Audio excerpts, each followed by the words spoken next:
Warning: the following contains explicit language and subject matter that may not be suitable for younger listeners, church folk, and people who enjoy kale smoothies.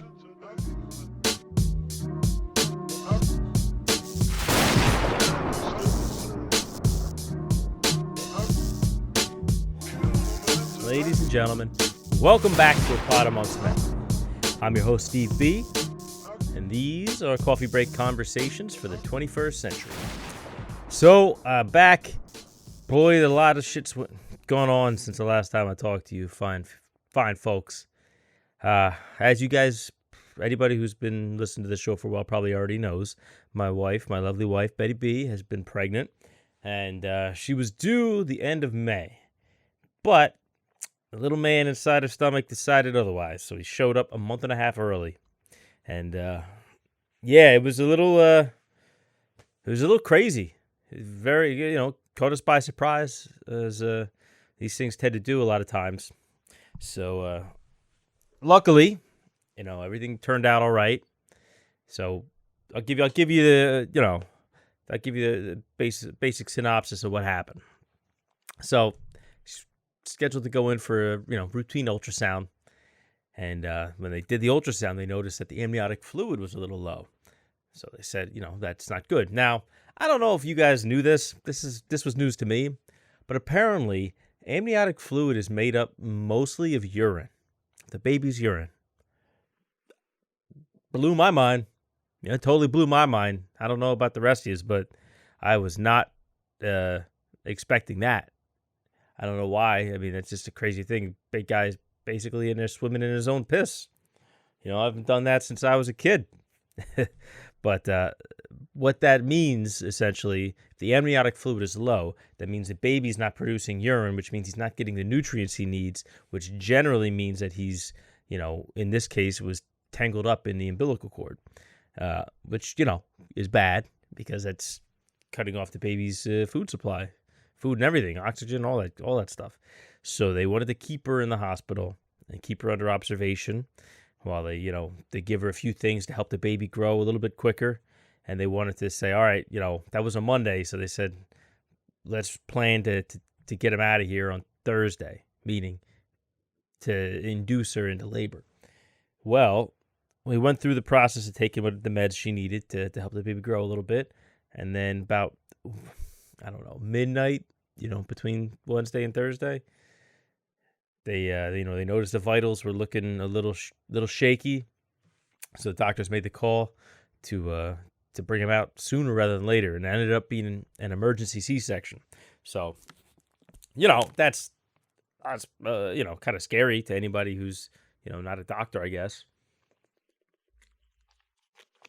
Excuse me. But, I like to say I felt pretty confident. All the doctors made me feel good. They made me feel comfortable, like the wife was in good hands and the baby was in good hands. So, baby came out. He was born 1:41 Thursday morning, April 15th. And it's my little man, Clyde B. So, he's doing good. Since he's so early, he's got to stay in the hospital. And they told us originally probably a couple weeks. So now we're about just under a week and a half, and he's doing great, Little guy's growing, he's eating, he don't need any IV or feeding tubes or anything. He's doing everything on his own, which is impressive for, fucking guy is only about this big. He's really, really cute too, and he's really good. He doesn't cry, doesn't fuss. He just hangs out, chills, listens to music. So one of the things I did, and you guys feel free to steal this idea if you like. I know I posted this on Instagram a while back while the wife was still pregnant, but I wanted to play music for the baby while he was in her stomach because I always liked that idea. I figured, I don't know, maybe, and this is my own logic, which means there is no logic. It's just me thinking this and assuming it to be the case. But I figured if you could play music for the baby while he's in her stomach, he'll get like an early start on being musical. For some reason, I thought that would give him more of an attachment to music. Hopefully, the music that I was playing would be the music that he develops an attachment to, which means that he'll like my music. What parent doesn't want that, So I essentially made an awesome mix, much the same way as was done in Guardians of the Galaxy. I like that idea. So what I did is I curated this playlist. It's all, I mean, keep in mind, this is all music for, an infant. I'm not playing fucking Cannibal Corpse and, Knock If You Buck for a newborn. But, which, for the record, I did have to pull back a little bit on the music. There's a couple things I put on there. I was like, you know what? Maybe this isn't the best thing for a baby, for an infant. So, so I put a lot of, it's very chill, like relaxing stuff, but it's very diverse, very varied. And, I'm going to start him off. I'm going to give him a good foundation in music, this kid. So I made it on Spotify, and it's cool. I made the cover, like when you make a playlist on Spotify, it shows you normally like the artwork for the playlist. It'll just be, 4 album covers. It'll be like the first 4 songs in the playlist. But I found out you can actually change it. You could just upload any image you want. So what I did is I took a GIF of a CDR, like those old CDRs. Actually, it's a DVD-R, but either way. And I photoshopped it to look like it's like handwriting and Sharpie marker on it. It just says Clyde's Awesome Mix Volume 1. And I made that the artwork. And if you guys want, let me know. I'll make it public. You guys can check it out, see if you like it. And if it sucks, you could tell me. I would prefer if you didn't, if you just kept it to yourself. But let's find out if you guys even want to see what the fuck it is. Because, how many people are like, oh, you guys want to see my playlist? My top music from 2020. You guys want to see it? Which I know I did, but whatever. So little guy's in there and he's doing great, man. And I couldn't be happier. I just want him to be home. That's the next thing. So he's got to keep eating, got to keep growing, which he's doing. He's doing everything he needs to do. So right now it's just a waiting game. So he's just got to put on a little more weight and he'll be good to go. And I was kind of prepping for when he was supposed to come, and I was going to schedule a bunch of podcast recordings for the time in between now and then, so that way when he does come, I'll have a nice steady backlog. But he blew a hole right in that fucking plan. What are you going to do? So I've been scrambling a little bit. I had a few things lined up that now have to wait a little bit. So I'm doing a solo episode for you, just so I have something to put out.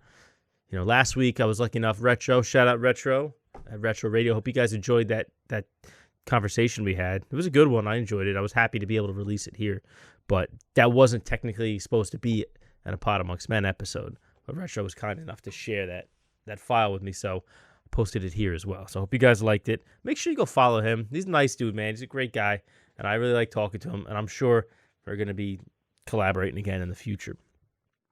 So I'm just working on trying to get the next batch of episodes ready, and bear with me, people, bear with me. This whole thing is free for you, so just I'll get there, I'll get it done, don't worry. But I was thinking a lot about this, and this is going to be something I talk about in the in the future coming up, that I always heard from older guys that when you have your first kid, the first time you hold that child and you look at him, they say everything changes. Like something changes, something switches inside you. And to be honest, I didn't really believe it. I was like, yeah, maybe for you. I don't think that's going to work for me. But I got to say, I don't think it really happened right at that second. But I definitely felt a change now that my first natural born son. So I don't want to disparage my other son Ty, but this is the first time I've been there for the whole process. Ty was already 5 years old when I first got to meet him, so I always kind of felt like I got to skip the first bunch of steps. So it's weird because like with Ty being my stepson, I don't want him to feel like a stepson. I just want him to feel like he's my son, And like I always say this, I'm not trying to take the place of his father, but while he's not with his father, I want him to make sure he's got all the love and care that he needs. So, I want to be there to be whatever he needs me to be, And it's weird because with most fathers, you're there from the beginning and you go through that process that I just talked about where that switch flips. And with Ty, I didn't get that. So I always kind of felt like I was just trying to do all the stuff that needed to be done through, sheer force of will. Whereas when that switch flips, there's something in you that's different. So I was just trying to, like, I'm just going to do it, even though I knew something was missing. Like I didn't feel what I felt like I was supposed to feel. But now I get it. And the good thing is something that I was really worried about is I didn't want one kid to feel, and I'm sure anybody who's got a step kid and their own kid, that maybe has felt this, but I don't want Ty to feel like he's not as important now. That was always really important to me. I didn't want that to be the case. And I feel like now, with whatever switch that was that flipped, I feel like it opened up a kind of like a part of me emotionally, that allows me to be more of what Ty needs me to be. So, I have it for Clyde, I have it for Ty. And I just think of it as those are my boys. Those are my kids. So, it's a good feeling. I will say this. I don't know if any of you guys have gone through this, but I certainly am. I kind of feel like an emotional mess. Not like, I'm like falling apart or anything, but like stuff sets me off and, I'll like start tearing up about anything now. I have to like take a deep breath and contain myself. It's weird, man. It's real weird. But I don't know. It seemed like, just thinking about the baby, we're still in the hospital for a couple of days after he was born. And one night I was just thinking about him in the, he's in his little incubator, and you hear his voice because, he's pretty mature. So his voice is real like high pitched and like, it's almost like a squeak. And it's, I don't know, he's so helpless and like tiny. And I don't know, man, something about it. I just completely broke down, man. Yeah, I cried like a 10-year-old girl. I was thinking about exactly that line from The Water Boy when it was happening, and I was kind of vacillating between, is vacillating or oscillating? Either. I was going back and forth between crying and laughing. My wife probably thought I was having a mental breakdown, but yeah, I don't know, man. It's just maybe it's that all the shit that I was just burying and holding in for my whole life that I felt like I had a good handle on. It was bottled up. That cap was screwed on tight. I don't know, man. Just hearing that little boy's voice just popped that cap right off, and out it went. But I don't know. I do feel like I'm mentally in a better place. It's something about it, like I don't have anything to prove to anyone. I could just be who I am. It's always, guys are always uncomfortable with the crying and stuff. Everybody's trying to, just trying to thug it out.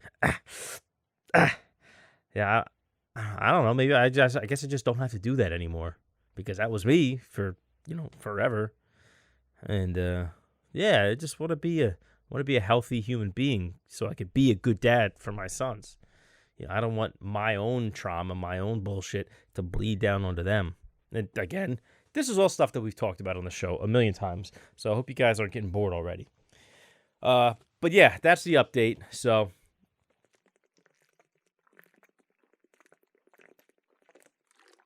sorry, I was thirsty. That's the update. So baby's still in the hospital. He's doing good. Looking like he should be home by the end of the week. Looking forward to taking some time off of work to be with him, which is great. And yeah, that's that. So what else? I got my first COVID vaccine shot a couple weeks ago. And, I'll be honest. I know a lot of people say you're supposed to wait 3 months after having COVID to get the shot. I didn't do that. I waited like 2. And, yeah, I mean, look, I feel like the reaction I had from the first shot was what most people have from their second shot. I was sore. I was tired, exhausted. I had that feeling like you've been up for over, like for 48 hours straight. And, yeah, I had 2 days of that. It really fucking sucked. But, I mean, I wasn't like sick. I wasn't like, I didn't have a fever. I wasn't puking or anything like that. But, after the second day, I was like, all right, I feel kind of back to normal again. But now when I go to get the second shot, that'll be in the week that I'm taking my family leave from work. And I don't know. My wife got me a little concernicus nervous. She's not because she said anything to make me nervous, but because she herself was so nervous that in turn I became nervous. So I'll let you guys know how that goes, but I hope it doesn't suck, because if that first shot was any indication of what it's going to be like, it's going to be fucking rough, man. Yeah, I hope you guys like my video I made on Instagram. You didn't see it, I bet. It was in the story, but I was just fucking around, saying like, I'm not even going to tell you. I'm going to leave it alone. Oh, I watched Mortal Kombat last night. It's all right. I mean, I can't say I had high hopes for it from the get-go, but yeah, I mean, it was perfectly okay. Perfectly okay. It wasn't the worst thing I've ever seen. Wasn't blown away, though. Really wasn't blown away. Like the story, I feel like they just kind of like, yeah. So, yeah, they got a birthmark, and that's why they all know each other. And, then they have to discover their powers. That's why they could shoot fireballs and laser beams out of their, flesh. It was whatever. I don't know. I don't feel blown away. Feel a little underwhelmed, actually, now that I think about it. Like, some of the fighting was good. Like, some of the characters are cool. Some of the characters were just kind of stupid. I feel like they wasted a few. It really wasted Goro and Melina. They could have had a whole thing between Melina and Katana if they saved it for the next movie, like they did with Johnny Cage. We'll see. I don't know. It wasn't as bad as, Mortal Kombat Annihilation was back in, which I think that was still the 90s when that came out. And that was a flaming pile of shit. But yeah, this one was okay. Yeah, watch it, it's not up for any Oscars, so don't get your hopes up in that department, but it's okay. Even the gore wasn't as bad as I expected. Like, they made it seem like it was going to be like the game, like Mortal Kombat 11. You ever fucking watch like the fatalities in that? It's like torture porn, essentially. That's what it is. And the movie was not that bad. There was a couple that were like, all right, that's up there with the game, but not many. Really not many. So, yeah, I give it a 6. Maybe strong 6, week 7. That's fair, I think. Also, Falcon and the Winter Soldier. Watch that. I actually really liked the show. I really liked how they did it. I liked all the earlier episodes, like episodes 1 through 4. I was digging. 5 was good. I mean, there wasn't a lot going on. They made it seem like... let me say this. This is what they keep doing. This is what fucking Disney, whether it's Star Wars or Marvel, they keep doing. Actually, really, it's been like Marvel has been doing this. They say, oh, yeah, there's going to be a big cameo. There's going to be a big surprise. And you get it, and it's just really underwhelming. Like, that's the surprise? Jesus Christ. Like, maybe we're just spoiled from The Mandalorian when Luke Skywalker showed up at the end. Oh, spoiler alert. Sorry. But yeah, you guys should know by now. Maybe we're a little spoiled from that, because what were the cameos that they gave us? What did they give us? Madam Hydra? Okay. I mean, cool, I guess. She didn't do anything. It was Elaine, which was cool. Elaine from Seinfeld. Elaine Bettis. But yeah, I mean, it wasn't impressive. Like Falcon and the Winter Soldier, like the action sequences were good, I think. They have U.S. Agent now. But I don't know, man. Like, I thought WandaVision was a better show. I felt much better about it. I enjoyed watching it more. I liked the story. They could have condensed the first 3 episodes a little bit, because that seemed unnecessarily stretched out. But overall, I like that a little better. I would give Falcon and Winter Soldier like a strong 7, week 8. And I would give WandaVision like a solid 8.5, strong 8 even. Like, I'm not putting anything up there like a 9 yet, but they were good. They were enjoyable. So looking forward to watching Loki in, I think it's 7 weeks we got to wait. But yeah, I'm sure that'll be good. That'll probably be right on par with the other 2 that have been out so far. And that's that. And we have Sam Wilson's Captain America now, which about fucking time. About fucking time. So any douchebags out there that want to complain, oh, he's Black Captain America. So yeah, well, this is a comic book movie. Read the comic books because that's exactly what happens. So if you don't like it, first and foremost, you can go fuck yourself. And secondly, don't watch the show. What do you want me to tell you? You know, go cry, go home and cry, and cry yourself to sleep. I don't give a shit. So that's that. I don't have a lot else for you today. Sorry, my apologies. But, you know, it's much better when I have a guest in here. I'm not just going to ramble. I'm not Bill Burr. I'm going to give you some updates, give you a couple of hot takes, and that'll be that. The last thing I want to say. What is it? I don't know. I had it right on the tip of my tongue. I can't remember. Oh, that's it. I want to give a big shout out to the brothers of Local 164, IBEW, especially the guys at my crew in Jersey City at I think it was 25. We're at 25 Columbus. But shout out to those guys. Those guys all got together. You know, they made up a card. Everybody pitched in some cash, and they gave it to me to say, you know, congratulations for the baby. You know, we know you're gonna miss some time here. Hopefully this helps a little bit. And I know like that's kind of like usually that's standard practice. We all try to take care of each other when somebody has a kid. Not usually when they get married. Sometimes, but when somebody passes away. You know, like a family member passes away, something like that.